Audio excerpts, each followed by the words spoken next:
Hello again, I'm Anthony Cusimano, and this is my compatriot, Alex Restrepo. Sure, how's it going?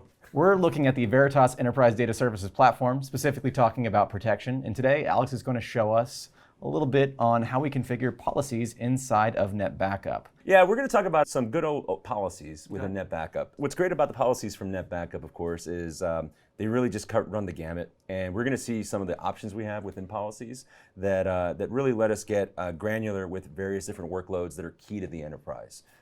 Tried and true methodology that's worked well, not just for backing up, but very importantly, why do we back up? To restore. Accurate. Okay. So we want to make sure we're doing that well, Pass and that doing it at test. scale, and we do that better than anybody. So yes. So here we are in NetBackup, right? We're just at the home screen here, and we're going to go into the policies and just kind of show you a little bit about what the options are. And so we have a handful of policies already made, but I always like to start fresh when I'm showing somebody what policies look like. Sure. And so do the equivalent of a right click here on the Mac, show policy. And I'm going to skip the wizard, but we do have a configuration wizard if that's something that folks are more comfortable with. It does let you kind of just fill in the blanks and go from there, and it's very intelligent in terms of how it creates the policies. For the simpler people. Sure, simple Rick over here, Yeah. so, That's what I do. yeah. Bite into nostalgia. Don't judge. So, all right. I'm going to go ahead and use the advanced methodology where we skip the wizard and just kind of poke around to show you what's available. Okay. So right now, the default policy type that comes up is Windows. Now, when I go from the different policy types, I want you to note the various boxes in terms of what's available here. If we go from Windows to VMware, you're going to notice some changes right off the bat, all right? And so what this is doing is this is kind of getting your policy configuration a little bit on the rails, Okay. right? And so we de-emphasize some options here, but we do gain a couple of additional tabs, right? And so we'll come back to those tabs here in a moment when we go through the tabs.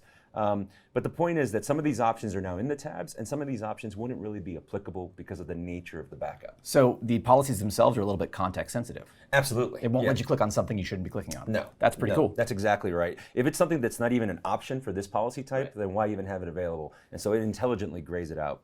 And so as an example, if we go back in here and we go to an Oracle database backup, you can see that we get some of the options back. We get a different tab now, an Oracle tab. And some of the options are still grayed out though, because again, it doesn't necessarily make sense. But from here, you can kind of see some of the options you have, even from just an Oracle perspective. Mm-hmm. And so we're able to do block level incremental backups, use snapshots in terms of the backups, be able to take care of, the schedules are still there. And so in terms of managing storage, in terms of how often you're running a backup, how long you're keeping it, all of that's still here.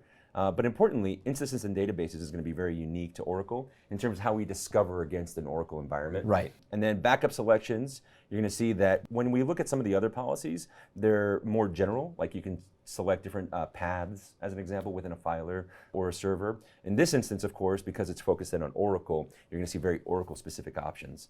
And then lastly, of course, in the Oracle tab, this is where we get to do all of the refining in terms of how we interact with RMAN. Does that make sense? Yeah, it does. That's actually really cool. Yeah. And so, but again, this is meant to be an overview of just general policies. Yeah. And so, as an example, we can go back in here and just showing you a standard policy. Sure. Okay. Yeah, I didn't like moving away from the Oracle. You can see we lose some of the tabs. Standard policies would be like a Linux, Unix. Right. So if you're backing up any of those types of systems, it would be a standard policy. Okay. And so you can see we do have some additional options. I happen to like the use accelerator. You familiar with that option? I've heard the word accelerator before. Yes. Sure, it means to go faster, right? Got to go fast. In this context, what we're doing here is we're taking the speed of an incremental, but the downside of an incremental is you're adding complexity to the environment. Right, and so incremental backups create incremental images.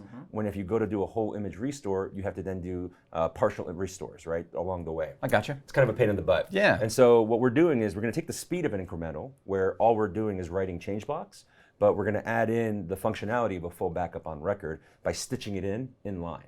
And this is something that's kind of unique to Veritas. There are a handful of other folks that do it, but a lot of folks, what they do instead is they'll run a second job to do this remediation where they take the incremental and merge it into their previous full. We do it in line with very low impact to the actual performance of the backup. That seems super powerful, and all we have to do is click a checkbox to do it. As long as the storage is configured properly, absolutely. All you have to do is click a box. That's awesome. Yep, incredibly easy. And again, this is the more basic policy. You can see very few options here, but you do get the schedules, and so we can go to new and create a schedule in terms of how frequently I want to back up. We go to clients, and then from here, clients are going to be actually a client selection. And so as an example, we hit new, and you can see here that basically we're just going to look for a client name, and we're going to look for a certain operating system, and it's going to give us some options, and we can select those appropriate clients. So it'll auto-populate as we start to look. It will, yeah, as we start searching, yeah. And then backup selections, again, here, what you could do is you could select, I want to do all files and folders, or you could select, see, all local drives, or you can select a subset. So you could say, as an example, on a Windows computer, you could say, I want to back up C program files. And that's what it's going to target, right? And so you really have a lot of options there. It's a great way to avoid backing up the Windows directory every single time. That's accurate. That's awesome. And then, lastly, let's take a look at, like, as an example, the VMware policy, just to show you a little bit more in depth about policy creation. And so, again, some of the basics are kind of grayed out, and that's okay. But importantly, we go into clients selection, and you can select manually. You'll notice that this is a little bit of a different window. The reason is because we're able to use intelligent queries where we can add statements, right? And so we can add a statement like, any VM containing the word Anthony, because you likely named a lot of VMs after yourself. I name everything after me. Makes sense, yeah. And so if you're looking for ant, as an example, as contains, that could be one statement, and then maybe you say power equals on, right? Because you only want to back up your production VMs. Right. We can create very simple statements from this view right here. And then they're very powerful in terms of keeping track of the environment. Lastly, of course, backup selections, very similar in that regard. But importantly, we go to the VMware tab, and here's where we get some cool stuff for VMware specifically. Enabling file recovery from VM backup. What it's doing there, and that's checked by default, what it's doing there is it's grabbing the appropriate metadata to map the file system from the snapshot. So we can get like a granular level of recovery from a snap. Yeah, not only that, we can actually do application protection and be able to get granular level recovery from an Exchange database as an example. That's super cool. And it's a checkbox. That's super, I can do that. I can check that box. Importantly, this is all agentless. This is all interacting with, in another video we talked a little bit about the VMware credentials. That's all we're leveraging is VMware credentials. We're using an API to tap in there. And we've been doing this for like 9 years, right? A lot of folks like to talk about agentless like it's something new. No, we're good at it, and we've been doing it for a long time. That is awesome. Yeah, absolutely. And you can see there's a handful of other options here, but that's kind of the important stuff. I do like the existing snapshot handling just from a protecting the environment point of view. So what does that do? Yeah, so what it's doing is it's intelligently taking a look at, is there a snapshot already in this particular data store of this VM?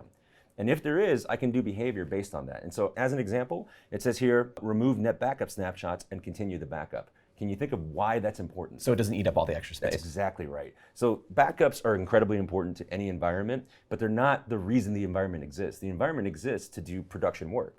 And so the last thing we want is for the backups taking down production work by hitting that high watermark on the data store.